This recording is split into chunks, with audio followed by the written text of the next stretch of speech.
सकता हूँ। गुरुदेव तो एक शिष्य के लिए पिता और भगवान के समान होता है, तो फिर मैं उसका अनादर कैसे कर सकता हूँ?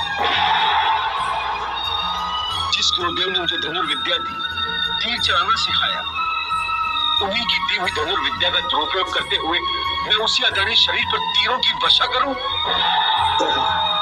उन्हीं के सीने को छलनी करूं? मैं इतना ओछा गिरा हुआ मनुष्य नहीं, इतना ओछा गिरा हुआ मनुष्य नहीं हूं। और पितामह, वो तो आदरणीय ही नहीं, पूजनीय भी है। इतने पूजनीय कि जिनके आगे मैं नजर नहीं उठा सकता हूं, उनके विरुद्ध हथियार कैसे उठा सकता हूं? कृष्णा, जब मेरे पैरों ने चलना भी नहीं सीखा था, तब पितामही ने मुझे मेरा हाथ थामकर जीवन पथ पर एक एक कदम चलना सिखाया था। जिस पितामह के सीने से मेरे लिए प्रेम और स्नेह की गंगा और जमुना सदा फूटती रही है, उस पितामह के सीने में मैं तलवार धोकर खून की नदियां कैसे बहा सकता हूँ? मैं कोई दैत्य नहीं हूं जो मैं मेरे आत्मा के ही रक्त से स्नान करूं।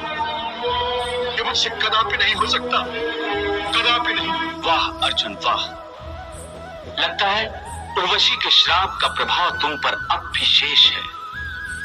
तुम अब भी नपुंसक की भांति बोल रहे हो। तुम युद्ध भूमि के बीच खड़े होकर जो भाषा बोल रहे हो, वो किसी योद्धा की भाषा नहीं। आज जिन्हें अपना कहते कहते तुम्हारी जीवा थकी नहीं, जिनके लिए तुम्हारे मन में प्रेम, स्नेह और आदर की गंगा बह रही है, याद रखो, ये वही लोग हैं जो 13 वर्षों पहले द्यूत सभा में तुम्हारी पत्नी द्रौपदी के निवृत्त होने का तमाशा चुपचाप देखते रहे थे। किसी ने जीवा तक भी नहीं हिलाई थी। इनमें से किसी एक ने भी उसकी रक्षा के लिए उस समय हाथ नहीं उठाए थे। और वही हाथ आज तुम्हारी हत्या के लिए उठे हुए हैं।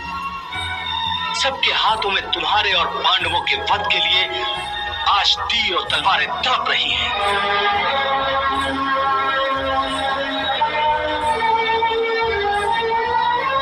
क्या यही तुम्हारे अपने हैं, जिनके लिए तुम प्रेम और आदर की भाषा बोल रहे हो?